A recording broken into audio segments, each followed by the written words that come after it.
بہن کو تیار کرو، تیری بہن ہمارے پیر صاحب کے ساتھ 40 دن تک چلہ کاٹے گی۔ یہ سن کر بھائی نے کہا، یہ جہالت میں یہاں نہیں چلنے دوں گا۔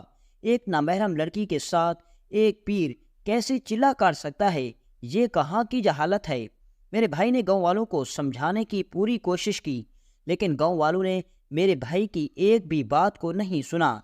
تو میرے بھائی نے کہا، میں یہ کام کرنے کے لیے کبھی تیار نہیں کہ اپنی نوجوان حسین و جمیل بہن، جس نے ساری زندگی پردے میں گزاری، آج میں اس کو ایک نامحرم مرد کے ساتھ 40 دن کے لیے اکیلا بھیج دوں۔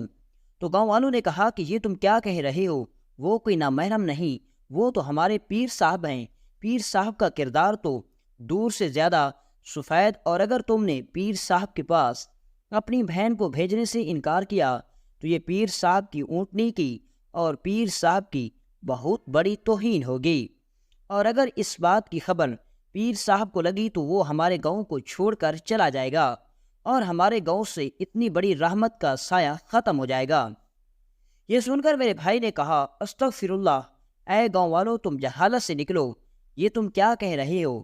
لیکن گاؤں والوں نے کہا، تمہیں یہ کام کرنا ہوگا، ورنہ تمہیں اس گاؤں سے خالی ہاتھ دھکے دے کر نکال دیں گے، نہ ہی تمہیں اپنے ساتھ کوئی گھر کا سامان لے کر جانے دیں گے، نہ ہی گھوڑا، نہ ہی کچھ۔ جب تم کئی دن تک بھوکے پیاسے گاؤں کے باہر بھٹکتے رہو گے تو خود بخود گاؤں میں واپس آ کر پیر صاحب کی شرط کو ماننے کے علاوہ تمہارے پاس کوئی چارہ نہیں ہوگا۔ یہ سن کر میرا بھائی بڑا پریشان ہوا، اور وہ اسی پریشانی کے ساتھ گھر میں بیٹھا ہوا تھا کہ میں نے اپنے بھائی کو کہا، تمہیں پریشان ہونے کی ضرورت نہیں، اس کا کوئی نہ کوئی حل ضرور نکل آئے گا۔ یہ سن کر سلطان صلاح الدین ایوبی بڑے حیران و پریشان ہوئے کہ کیا کوئی ایسا پیر بھی ہے جو ایک نامحرم کنواری لڑکی کے ساتھ 40 دن تک چلہ کاٹتا ہے، اور 40 دن کے بعد وہ لڑکی بھی اس پیر کے بارے میں کوئی غلط بات نہیں کہتی، بلکہ وہ بھی یہی کہتی ہے کہ پیر 40 دن تک صرف چلہ کاٹتا ہے۔ اور سب سے حیرانی کی بات یہ ہے کہ گاؤں والے بھی اس غیر شرعی کام میں اس پیر کا ساتھ دے رہے ہیں۔ اس کے پیچھے مجھے بہت بڑا راز لگتا ہے۔ یہ سن کر سلطان صلاح الدین ایوبی مزید پریشان ہو گئے، اور یہ سوچ رہے تھے کہ آخر وہ پیر کون ہے، کہاں سے آیا ہے، اس کے سب بارے میں پتہ لگانا پڑے گا۔ تو اتنے میں سلطان صلاح الدین ایوبی رحمۃ اللہ علیہ نے اپنے ایک جاسوس کو اپنے پاس بلایا اور کہا، فلاں گاؤں کے اندر ایک پیر رہتا ہے جو پورے گاؤں کا خاص پیر کہلاتا ہے۔ اس گاؤں کا ہر مرد، ہر عورت، خواتین، بچے، حتیٰ کہ اس گاؤں کے جانور بھی اس پیر کے مرید بن چکے ہیں۔ تم اس پیر کے بارے میں مجھے پتہ کر کے بتاؤ کہ آخر اس پیر کے پاس ایسا کون سا معجزہ ہے جس کی وجہ سے لوگ اس کو اپنا پیر مانتے ہیں۔ اور دوسری طرف سلطان صلاح الدین ایوبی رحمۃ اللہ علیہ نے حقیقت کا پتہ لگانے کے لیے ایک عجیب چال چلی۔ سلطان صلاح الدین ایوبی نے اس لڑکی کو کہا کہ جب گاؤں والے اس لڑکی کو پیر صاحب کے پاس بھیجتے ہیں تو کیا وہ لڑکی پردے میں ہوتی ہے یا بغیر پردے کے؟ تو اس نے کہا، حضور، لڑکی پردے میں ہوتی ہے۔ یہ سن کر سلطان نے کہا، پھر تو کوئی مسئلہ نہیں۔ یہ سن کر اس لڑکی نے کہا، حضور، یہاں بات میری عزت پر بن گئی ہے اور آپ کہہ رہے ہیں کوئی مسئلہ نہیں۔ سلطان صلاح الدین ایوبی نے کہا، اے لڑکی، تمہیں پریشان ہونے کی ضرورت نہیں، کیونکہ جس راز سے آج تک گاؤں والے اتنے سالوں سے پردہ نہیں اٹھا سکے، آج اس راز سے میں پردہ اٹھاؤں گا۔ لڑکی نے کہا، حضور، آپ کیا کہنا چاہتے ہیں؟ سلطان صلاح الدین ایوبی نے کہا کہ میں تیری جگہ ایک عورت کا لباس پہن کر، منہ پر نقاب کر کے اس پیر کی حویلی میں جاؤں گا، اور میں دیکھتا ہوں کہ وہ پیر 40 دن تک اس چلے کے اندر کیا کرتا ہے اور کیا ہوتا ہے۔ سلطان صلاح الدین ایوبی نے ابن کلثوم کے بھائی کو ساری بات سمجھا دی، اور سلطان صلاح الدین ایوبی رحمۃ اللہ علیہ رات کے اندھیرے میں ابن کلثوم کے گھر میں پہنچ گئے۔ صبح ہوئی، سلطان صلاح الدین ایوبی کو ابن کلثوم کے بھائی نے گاؤں والوں کے ساتھ مل کر، جس کو گاؤں والے ابن کلثوم کی بہن سمجھ رہے تھے، اس پیر کی حویلی میں لے گئے۔ اب پیر نے اپنے سپاہیوں کو کہا کہ اس لڑکی کو فلاں پہاڑ کی چوٹی پر ایک غار ہے، اس کے اندر جا کر بٹھا دو، آج شام کے وقت ہی میں اپنا چلہ شروع کر دوں گا۔ یہ سن کر سلطان کو بہت غصہ آیا کہ جو پیر یہ نہیں دیکھ سکا کہ اس پردے کے پیچھے عورت ہے یا کوئی مرد، وہ چلہ کیا کاٹے گا۔ سپاہی نے سلطان صلاح الدین ایوبی کو اس چلے کے اندر بٹھا دیا، سلطان صلاح الدین ایوبی اس انتظار میں تھے کہ کب وہ پیر آئے گا، اور وہ دیکھتے ہیں کہ آخر وہ پیر اس غار کے اندر کیا کرتا ہے، یا اس سے پہلے وہ لڑکیوں کے ساتھ کیا کرتا آ رہا ہے۔ جیسے شام کا وقت ہوا وہ پیر چلے گیا، اندر داخل ہوا۔ تھوڑی دیر گزری تو سلطان صلاح الدین ایوبی نے دیکھ کر سلطان کے پیروں تلے زمین نکل گئی، کیونکہ اس پیر نے چلا کاٹنے کی بجائے سلطان صلاح دوستو یہ واقعہ اصل میں کچھ اس طرح کا ہے کہ مصر کے شہر اسکندریہ میں ایک گاؤں آباد تھا۔ اس گاؤں کے اندر ایک بچے نے جنم لیا۔ وہ بچہ ایک کسان کا بیٹا تھا۔ وقت گزرتا رہا اور وہ بچہ کسان کا پہلا بیٹا تھا، اور اس لیے وہ اس کسان کا بہت لاڈلا تھا۔ اس کسان کا نام درشن بھائی تھا، اور اس نے اپنے بیٹے کا نام شہزادہ غفور رکھا۔ جب غفور 5 سال کا ہوا تو ایک دن غفور اپنے بابا کے ساتھ گدھا پر سواری کرتے ہوئے سردار کی حویلی کے پاس سے گزر رہا تھا۔ وہ سردار اس گاؤں کا سردار تھا، اور جب درشن بھائی نے اپنے بیٹے کو لے کر سردار کی حویلی کے پاس سے گزرا تو سردار کا بیٹا جو کہ تقریباً 8 سے 10 سال کا تھا وہ حویلی کے باہر کھیل رہا تھا، اور اس کے ارد گرد سارے گاؤں کے لوگ جمع تھے اور اس کے کھیل کو بڑے ہی شوق سے دیکھ رہے تھے، اور ہر بات پر سردار کے بیٹے کو داد دے رہے تھے اور تالیاں بجا رہے تھے۔ جب یہ سارا منظر شہزادہ غفور نے دیکھا تو اس نے اپنے بابا سے کہا، پاپا جان میں بھی تو یہی کھیل کھیلتا ہوں، لیکن جب میں کھیلتا ہوں تو کوئی مجھے اسی طرح تالیاں نہیں بجاتا، کوئی بھی دیہاتی میرے کھیل کو دیکھتا بھی نہیں۔ بابا جان حتیٰ کہ میرے ساتھ میرے دوست بھی نہیں کھیلتے، لیکن یہاں اس بچے کے ساتھ تو اتنے سارے لوگ کھڑے ہیں اور اپنے کام کو چھوڑ کر سردار کے بیٹے کے ساتھ اپنا وقت ضائع کر کے کھڑے ہیں۔ آخر اس کے پیچھے وجہ کیا ہے؟ تو یہ سن کر کسان بڑا پریشان ہو گیا، کیونکہ وہ جانتا تھا کہ وہ ایک سردار کا بیٹا ہے، اور وہ سردار ایک گاؤں کا سردار ہونے کے ساتھ ساتھ اپنے علاقے کا سب سے امیر ترین انسان تھا۔ وہ جانتا تھا کہ میرے پاس کھیتی اگانے کے لیے تھوڑی سی زمین ہے، جبکہ وہ پورے گاؤں کا مالک ہے۔ سردار کے پاس گھوڑوں کا استبل ہے جس میں عربی نسل کے گھوڑے موجود ہیں، میرے پاس صرف ایک گدھا ہے، اور اس سردار کے پاس کئی ریوڑ ہیں، اور ایک ایک ریوڑ کے اندر سینکڑوں کی تعداد میں قیمتی بکریاں اور دمبے موجود ہیں، اور میرے پاس صرف ایک بکری ہے۔ سردار کے ملازموں کے پاس بھی اچھے اور مہنگے گھوڑے ہیں، اور یہ بات میں اپنے بیٹے کو کس طرح سمجھاؤں کہ یہ سب کھیل اس دولت کا ہے۔ کسان خاموشی کے ساتھ چلا جا رہا تھا اور اپنے دل میں سوچ رہا تھا کہ کاش میرے پاس بھی اتنی دولت ہوتی تو میں وہ ساری خوشیاں اپنے اس بیٹے کو دے پاتا، لیکن شاید قسمت کو یہی منظور ہے۔ اسی دوران غفور نے اپنے بابا سے کہا، بابا جان آخر میں ایسا کیا کروں کہ جس طرح سردار کے بیٹے کے ساتھ سارے گاؤں کے لوگ حتیٰ کہ بوڑھے بزرگ بھی اس کے کھیل کو دیکھ رہے تھے، اور اسی طرح میرے کھیل کو بھی دیکھیں؟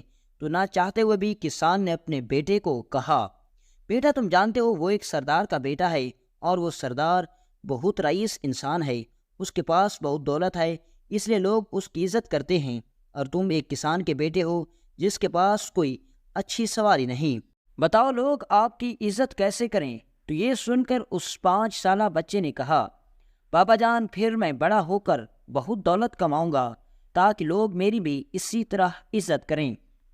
یہ دیکھ کر کسان بڑا پریشان ہوا کہ میرا بیٹا بھی باقی لوگوں سے ہٹ کر ہے۔ اب وقت گزرتا رہا اور کسان کا بیٹا اپنے بابا سے اسی طرح کے سوال کرتا، اور کسان بھی اس کے سوالوں کو سن کر بڑا حیران و پریشان ہوتا، اور وہ سوچتا کہ کہیں اگر میرا بیٹا اپنے خوابوں کو پورا نہ کر سکا تو کہیں یہ راستے سے بھٹک نہ جائے۔ کسان نے اپنی زندگی میں پوری کوشش کی، دن رات محنت کرتا رہا، لیکن وہ اپنے بیٹے اور بیوی کو 2 وقت کی اچھی روٹی کے علاوہ کچھ نہ دے سکا۔ جب کسان کا بیٹا 22 سال کی عمر کو پہنچا تو کسان نے بھی اس دنیا کو ہمیشہ کے لیے خیر بات کہہ کر قبر میں جا کر ہمیشہ کے لیے سو گیا۔ لیکن ابھی تک کسان کے بیٹے غفور کے اندر وہی خواہش تھی کہ میں بہت ساری دولت کماؤں اور لوگ میری عزت کریں۔ جب کسان زندہ تھا تو اپنے بیٹے کو کہتا کہ بیٹا قسمت میں سب کچھ نہیں لکھا ہوتا، تم کوشش ضرور کرنا، لیکن اگر کوشش کرنے کے بعد بھی تمہیں وہ چیزیں نہ مل سکیں جس کو تم پانے کی خواہش کرتے ہو تو تم نے کبھی کوئی غلط راستہ اختیار نہیں کرنا۔ لیکن شاید کسان نے اپنی زندگی میں کوئی ایسا برا کام کیا تھا جس کا پھل اب اس کا بیٹا پانے والا تھا۔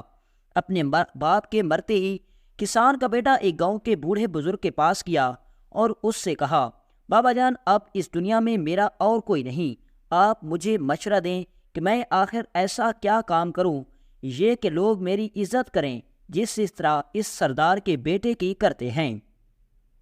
جب سردار کا بیٹا گاؤں کی گلیوں سے گزرتا ہے تو گاؤں کا ہر فرد سردار کے بیٹے کو خوش آمدید کہنے کے لیے اپنے اپنے دروازوں پر موجود ہوتے ہیں، لیکن جب میں گاؤں کے اندر گزرتا ہوں تو میرے اپنے قریبی رشتہ دار بھی مجھ سے بات کرنا گوارا نہیں سمجھتے۔ تو اس بوڑھے بزرگ نے کہا، بیٹا، یہ سب کچھ قسمت کا کھیل ہے اور وہ ایک سردار کا بیٹا ہے، تم کسان کے بیٹے ہو، لہذا جو تیرے نصیب میں لکھا ہے اس کو قبول کرو۔ لیکن پھر بھی اس غفور نے کسی کی بات نہیں سنی اور اپنے ایک دوست کے پاس گیا اور کہا، مجھے آخر ایسا کیا کرنا چاہیے جس سے میں چند دنوں کے اندر اندر امیر ہو جاؤں۔ اس کا دوست بڑا ہی لالچی اور عیاش قسم کا تھا۔ اس نے اپنے دوست کو مشورہ دیا کہ تم اپنے بابا کی زمین، اپنا گھر اور اپنی ماں کے بچے ہوئے زیورات بیچو، وہ سب بیچ کر میرے ساتھ بازار میں تجارت کرو، تم چند سالوں کے اندر اندر بہت بڑے تاجر بن جاؤ گے، پھر تیرے پاس بھی بہت دولت ہوگی، پھر تم مہنگے گھوڑوں پر سواری کرو گے اور لوگ تیری عزت کریں گے۔ یہ سن کر غفور جذباتی ہو گیا اور آ کر اس نے کچھ نہ سوچے سمجھے بغیر سارا کچھ بیچ دیا۔ جب اس کی ماں نے دیکھا کہ میرا بیٹا یہ قدم اٹھا رہا ہے تو اس کو بڑا روکتی رہی۔ جب اس کی ماں نے اسے زیادہ روکا تو غفور نے اپنی ہی ماں کو اپنے گھر سے دھکے دے کر نکال دیا، اور جب اس بات کی خبر سردار کو لگی تو سردار اس کی بوڑھی ماں کو اپنے گھر لے آیا اور سردار کا بیٹا غفور کی ماں کی خدمت کرنے لگا، اور غفور نے اپنا سب کچھ بیچا اور سارا سونا جمع کر کے اپنی دوست کے ساتھ تجارت کرنے لگا۔ لیکن غفور کے پاس تجارت کرنے کا ذرا بھی تجربہ نہیں تھا اور چند دنوں کے اندر اندر غفور نے ساری دولت گنوا دی۔ چند ماہ کے بعد اب غفور کے پاس نہ ہی رہنے کے لیے گھر، نہ ہی کوئی رقم موجود تھی، حتیٰ کہ اب اس کو کھانے کے بھی لالے پڑنے لگے۔ غفور نے دیکھا کہ اب ایسا کیا کیا جائے جس سے میں بڑا آدمی بن سکوں۔ اتنا نقصان کرنے کے باوجود اس کے سر پر ابھی تک بڑا آدمی بننے کا بھوت سوار تھا۔ وہ مصر کے بازاروں میں جانا، بڑے بڑے تاجروں کو دیکھتا، ان کی زندگی کو دیکھتا، ان کے قیمتی قیمتی گھوڑوں کو دیکھتا، بڑے بڑے زمینداروں کی حویلیوں میں جاتا، ان کے ریوڑوں کو دیکھتا اور کہتا، ایک دن میں بھی اتنا بڑا آدمی بن جاؤں گا کہ بڑے بڑے زمیندار بھی میرے پاس جھک کر آئیں گے۔ اور وہ اسی خیالوں میں سوچ رہا تھا کہ اس کے دماغ میں ایک ترکیب آئی کہ میں کچھ ایسا کام کروں جس سے اتنے بڑے سردار، اتنے بڑے زمیندار، حتیٰ کہ وقت کا سلطان بھی میرے قدموں میں آ کر گرے۔ تو اتنے میں وہ پیدل چلتا ہوا ایک گاؤں سے گزرا۔ وہ گاؤں عیسائیوں کا گاؤں تھا اور اس گاؤں کے اندر عیسائیوں کا کلیسا بنا ہوا تھا۔ اس کلیسا کے اندر ایک پادری نکلا۔ جیسے ہی پادری نکلا تو بڑے بڑے زمیندار، بڑے بڑے تاجر پادری کے پاؤں کو چھو رہے تھے، اس کی بڑی ہی عزت کر رہے تھے۔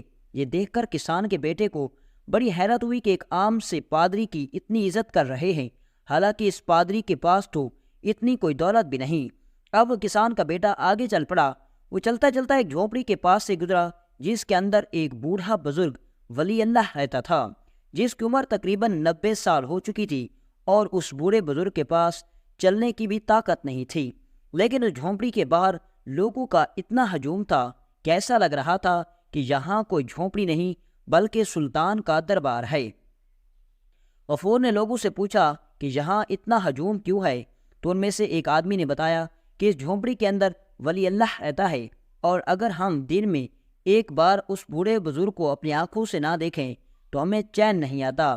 وہ جب کسان کا بیٹا یہ سن کر تجسس میں آ گیا اور جب وہ جھونپڑی کے اندر داخل ہوا تو اس نے دیکھا کہ بڑے بڑے زمیندار، بڑے بڑے سردار جھونپڑی کے اندر اس ولی اللہ کے ساتھ ایسے بیٹھے ہوئے تھے جیسے ایک مالک کے ساتھ ملازم بیٹھا ہوتا ہے۔ یہ دیکھ کر اس کسان کے بیٹے کے دماغ میں ایک شیطانی ترکیب آ گئی۔ اس نے دل میں سوچا کہ اگر میں بھی اسی طرح کام شروع کروں، یعنی میں بھی اللہ کی عبادت شروع کر دوں، تو لوگ پھر میری طرف بھی مائل ہونا شروع ہو جائیں گے، اور ایک وقت ایسا بھی آئے گا کہ میں لوگوں کے اندر بہت بڑا عبادت گزار مشہور ہو جاؤں گا اور اسی طرح لوگ بڑے بڑے زمیندار میری عزت کریں گے اور پھر دنیا کی جو چیز میں چاہوں گا حاصل کر سکوں گا۔ کسان کا بیٹا یہ سب کچھ اپنی دنیاوی خواہشوں کو پورا کرنے کے لیے کر رہا تھا۔ اگلے دن کسان کا بیٹا بازار کے اندر گیا، ایک جاہ نماز خریدا، ایک تسبیح خریدی اور ایک لکڑیوں کی جھونپڑی بنائی اور اس کے اندر بیٹھ کر عبادت کرنے لگا۔ لیکن یہ سب عبادت وہ اللہ کو راضی کرنے کے لیے نہیں بلکہ دنیاوی لوگوں کو اپنی طرف کشش کرنے کے لیے کر رہا تھا۔ چند دن گزرے، لوگ اس کی جھونپڑی کے پاس گزرتے تو ایک دوسرے سے پوچھتے کہ اس جھونپڑی کے اندر کون رہتا ہے؟ تو لوگ کہتے کہ جھونپڑی کے اندر ایک نوجوان رہتا ہے جو بڑا ہی عبادت گزار، وقت گزرتا رہا وہ عبادت کرتا رہا۔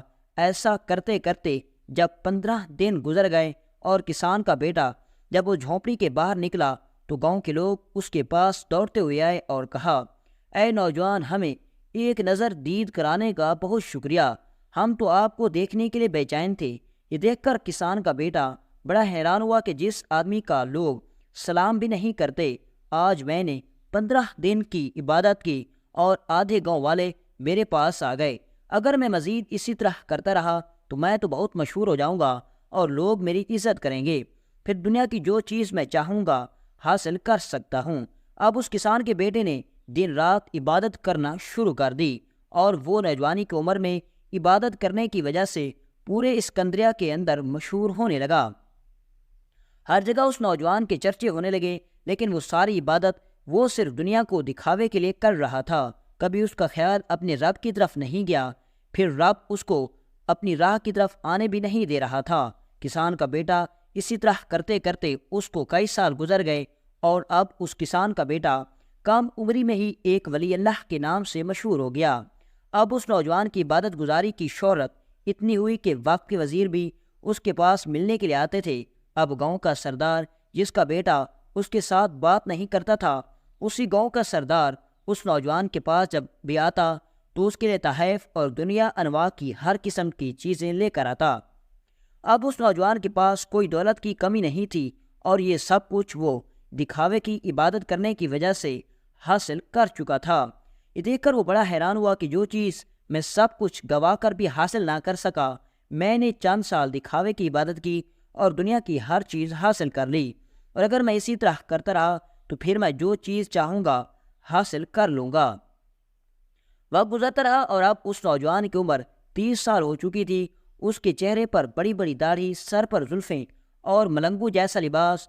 اب جب وہ اپنی جھونپڑی سے نکل کر مسجد کی طرف جاتا تو گاؤں کی گلیاں لوگوں سے بھر جاتی۔ گاؤں کا ہر فرد اس نوجوان ولی اللہ کے ہاتھوں کو چومنے کے لیے تڑپتا، کیونکہ وہ اپنے علاقے کا بہت ولی اللہ بن چکا تھا اور لوگ اس کو اپنا پیر ماننے لگے۔ اب اس پیر کی شہرت نہ صرف اسکندریہ بلکہ کہرا اور منصورہ تک پھیلنے لگی، حتیٰ کہ فلسطین سے آنے والے تاجر بھی اس نوجوان ولی اللہ کے پاس ضرور آتے اور اس کے ہاتھ اپنے سر سے پھرواتے اور پھر چلے جاتے، لیکن اس کے پردے پیچھے کیا تھا کوئی نہیں جانتا تھا۔ بس لوگ اس کی زہری عبادت کو دیکھ کر اس کے دیوانے ہو رہے تھے اور شاید قدرت کو بھی یہی منظور تھا اور قدرت اس کو موقع دے رہی تھی۔ آج جب اس کو عبادت کرتے کرتے 8 سے زیادہ سال گزر چکے تو اس نوجوان نے سوچا کہ کوئی ایسا طریقہ کھیلا جائے کہ بڑے بڑے امیر اور رئیس دار لوگوں کے پاس چھپی ہوئی دولت میں بٹور سکوں۔ اب اس نوجوان نے اپنے گاؤں کے لوگوں کو کہا کہ میرے لیے ایک بڑا صندوق بنوا کر لاؤ۔ گاؤں کے لوگوں نے پوچھا کہ پیر صاحب آپ بڑا صندوق کیوں بنوانا چاہتے ہیں؟ تو اس نے کہا کہ میں وہ بڑا صندوق بنوا کر اپنی جھونپڑی کے دروازے پر رکھنا چاہتا ہوں۔ میں چاہتا ہوں کہ میرے دروازے پر جو بھی ہے وہ کچھ نہ کچھ اس صندوق میں ڈال کر چلا جائے، اور جو بھی صندوق میں ڈال کر جائیں گے میں وہ سونے کے سکے رات کے اندھیرے میں ان لوگوں کے گھروں تک رکھ کر آؤں گا جن کو ان کی ضرورت ہے، اور کس کو کتنی رقم کی ضرورت ہے یہ بات صرف میں جانتا ہوں۔ یہ سن کر گاؤں والے بڑے خوش ہوئے کہ اتنا بڑا ولی اللہ ہو کر بھی ابھی بھی غریبوں کے بارے میں سوچ رہا ہے۔ لوگ اب اس کی جھونپڑی کے پاس اس بزرگ سے، اس ولی اللہ سے جو بھی ملنے آتا اس کے اندر بھاری بھاری سونے کے سکیوں سے بھری تھیلیاں ڈال کر چلے جاتے۔ اب وہ نوجوان بڑا خوش ہو گیا کہ جو دولت میں اپنا سب کچھ کما کر بھی حاصل نہیں کر سکا، آج میں اتنی دولت ایک دن میں حاصل کر رہا ہوں۔ وہ لوگوں کو کہتا کہ میں آپ کی دی ہوئی رقم غریبوں میں بانٹ رہا ہوں، لیکن حالانکہ ایسا بالکل نہیں تھا۔ وہ وہی سونا اپنی اس جھونپڑی کے اندر ایک تہہ خانے کے اندر چھپا رہا تھا۔ اس کا خیال تھا کہ جب میں بہت زیادہ رقم کما لوں گا تو میں یہ بھیس ختم کر کے کسی دوسرے وطن چلا جاؤں گا اور وہاں جا کر عیش کی زندگی گزاروں گا، لیکن وہ نہیں جانتا تھا کہ وہ کس لالچ کے دھلدل میں پھنس چکا ہے اور اس جگہ سے نکلنا اس کے لیے آسان نہیں ہے۔ بہرحال وقت گزرتا رہا اور وہ اس کے لالچ کے دھلدل میں دھنستا جا رہا تھا۔ چند سال گزرے، اب اس نے اتنی دولت کما لی کہ اب اس کے پاس رکھنے کے لیے جگہ نہیں تھی، اور وہ اپنی اس عبادت میں اتنا مشہور ہوا کہ نوجوانی کی عبادت نے اس کو اتنا مشہور کر دیا کہ اس کے پاس وزیر ملنے کے لیے آتا تو وہ اس کو اتنی دولت دے کر چلا جاتا جتنا وہ سنبھال بھی نہیں سکتا تھا۔ اب اس نوجوان نے اتنی دولت کما لی کہ وہ اب اگر ساری زندگی بھی بیٹھ کر کھاتا تو پھر بھی ختم نہ ہوتی، لیکن پھر اس نے دل میں سوچا کہ اگر میں نے یہ کام ختم کر دیا اور دوسرے ملک چلا گیا تو میری کوئی پہچان نہیں ہوگی، پھر لوگ میری عزت نہیں کریں گے، میری زندگی تو عیش و عشرت کی ہوگی، لیکن لوگ جس طرح میرے ایک حکم پر اپنی جان دینے کے لیے تیار ہو جاتے ہیں اسی طرح میری کوئی بھی بات نہیں سنے گا، لہذا یہ کام جاری رکھنا چاہیے، اس سے مجھے عزت بھی مل رہی ہے اور دولت بھی مل رہی ہے۔ اب وہ نوجوان عبادت میں اتنا مشہور ہو گیا کہ گاؤں کے جو بھی لوگ اپنی بیٹی یا بیٹے کی شادی کرنے سے پہلے اس اپنے پیر کے پاس لے کر آتے اور وہ پیر صاحب ان کے سر پر ہاتھ رکھتا اور ان کے لیے دعائیں کرتا تاکہ وہ اپنی زندگی خوشی خوشی گزاریں، اور اسی طرح اس کی کچھ دعائیں قبول بھی ہوتی رہیں، اور اس لیے وہ اپنی اس شیطانی سفر میں مزید دھنستا چلا جا رہا تھا۔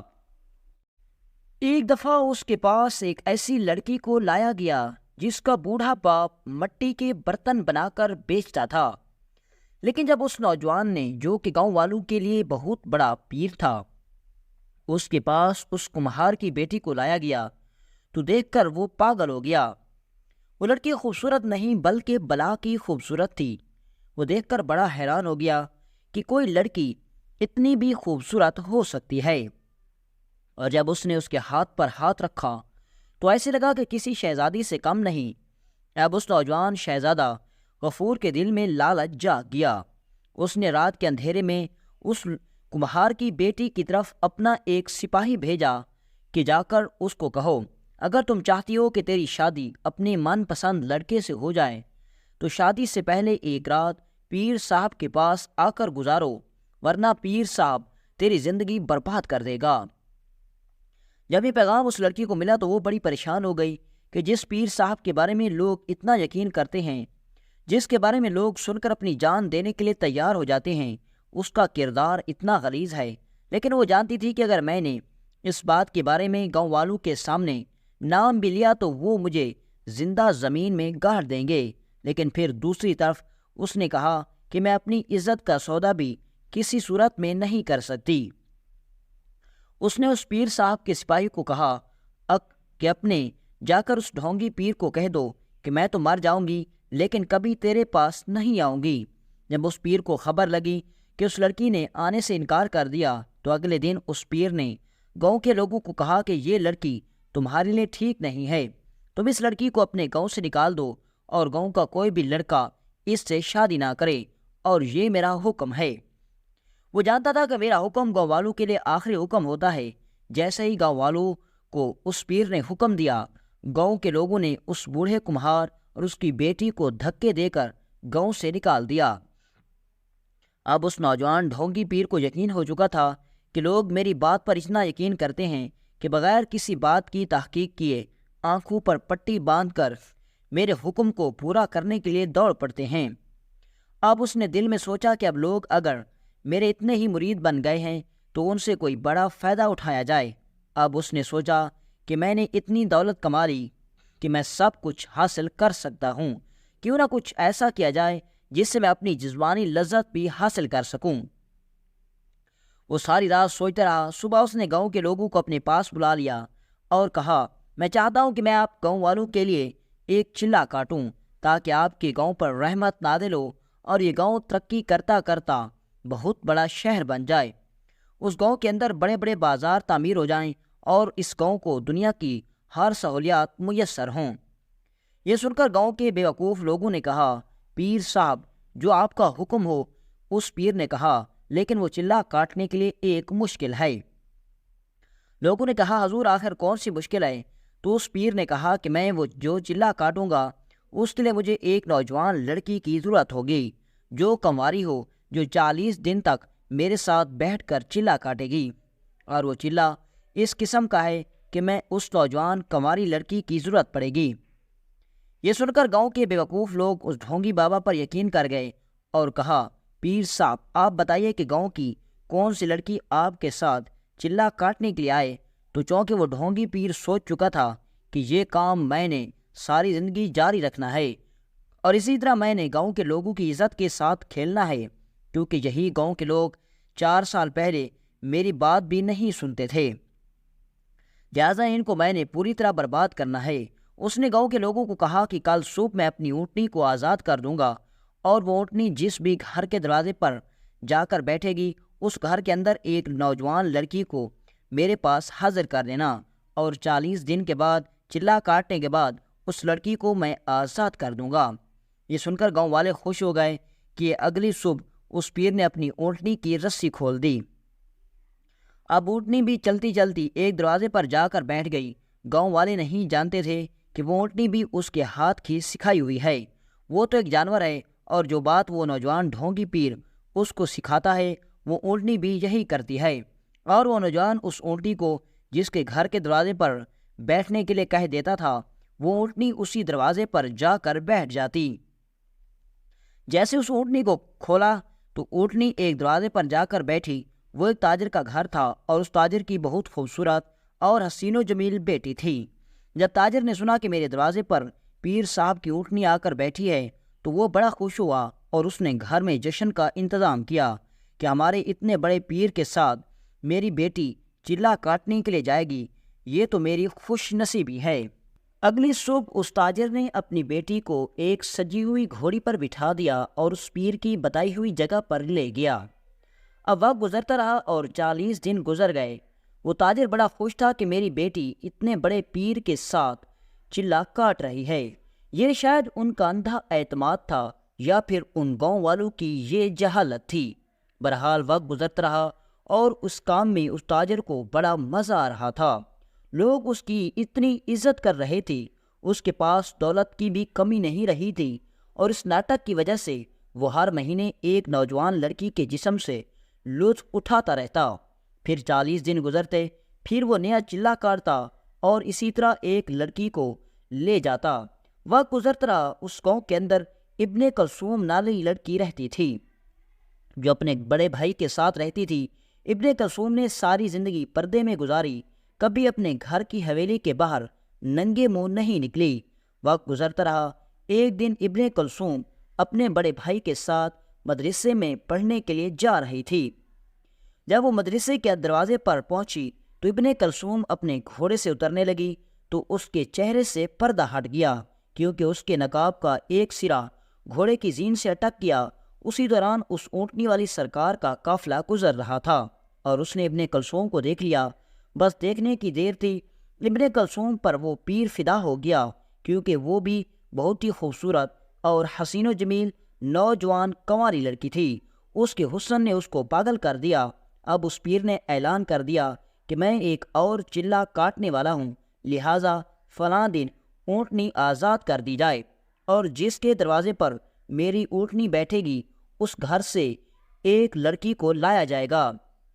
جب اس بات کی خبر ابن کلثوم کو لگی تو وہ بڑی ہی خوفزدہ ہو گئی، کیونکہ اس کو آنے والی مصیبت کا پتہ چل گیا تھا۔ چند دن گزرے، جب اس پیر نے اپنی اونٹنی کو چھوڑا تو اس اونٹنی سارے گاؤں سے ہوتی ہوئی اسی دروازے پر جا بیٹھی جس گھر کے اندر ابن کلثوم رہتی تھی۔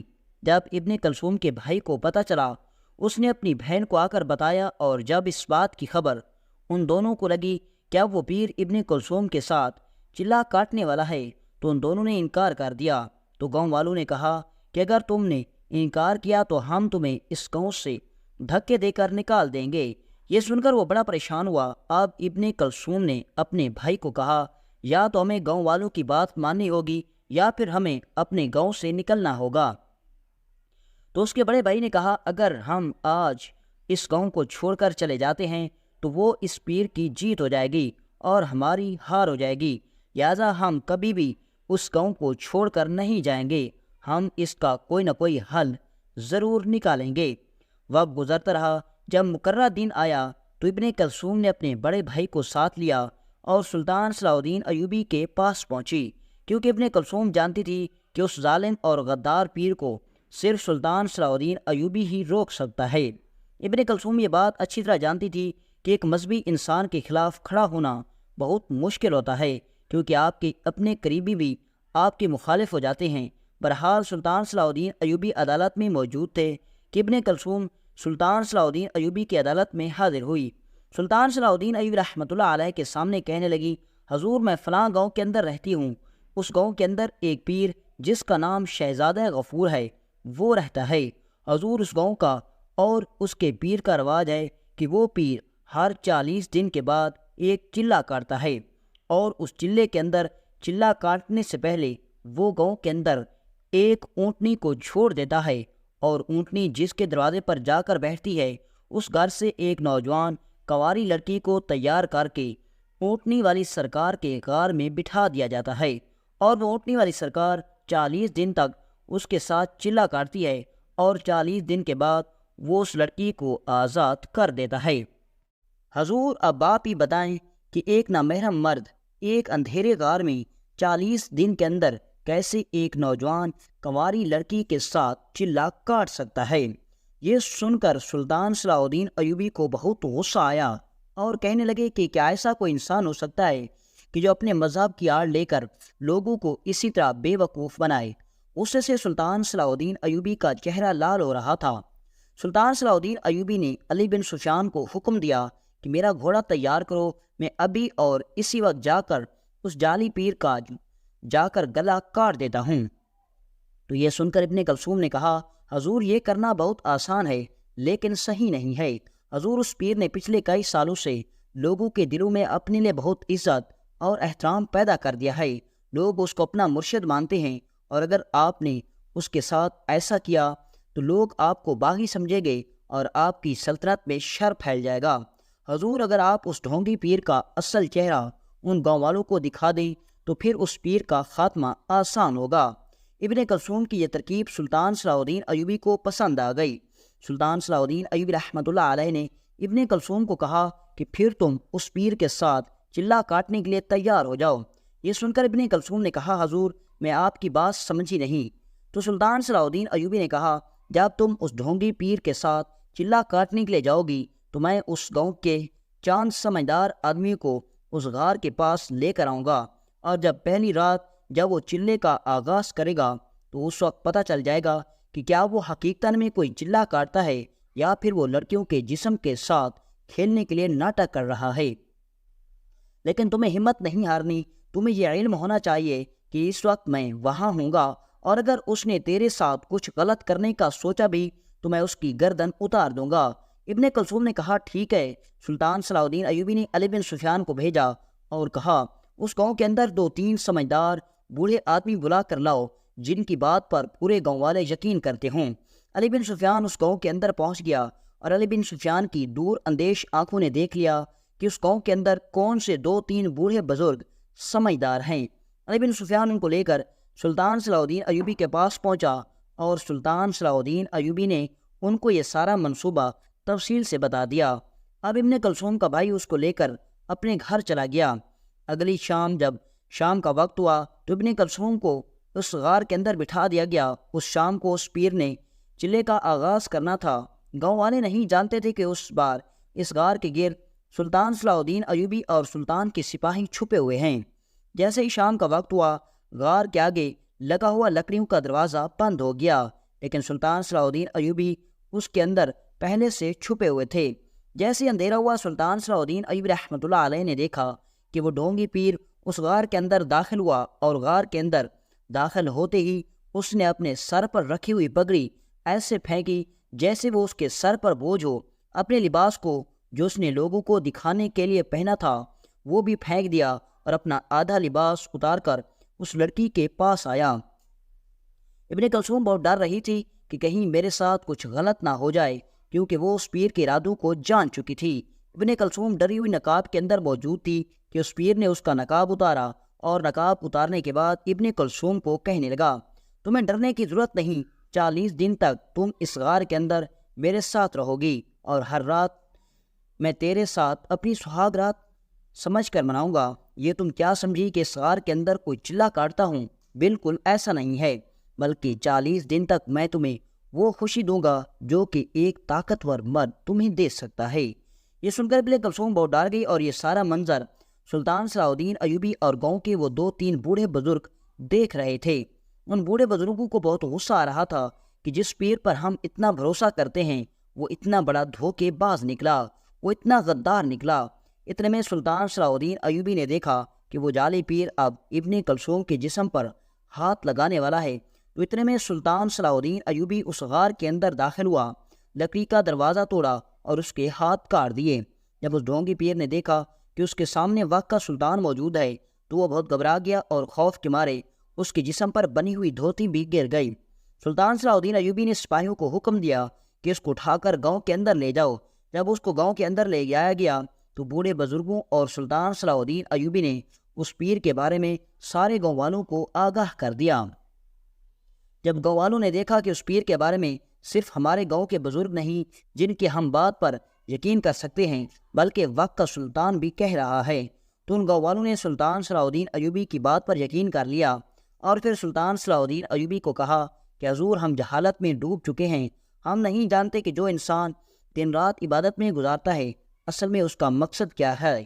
تو سلطان صلاح الدین ایوبی نے اس نوجوان کا سر کاٹ کر گاؤں کے چوراہے پر لٹکا دیا، اور گاؤں والوں کو حکم دیا کہ اگر ابن کلثوم اسی طرح بہادری نہ دکھاتی تو وہ ڈھونگی پیر پتہ نہیں کئی لڑکیوں کی عزت کے ساتھ کھیلتا رہتا، اور تم اس کو اپنا ولی اللہ سمجھتے رہتے۔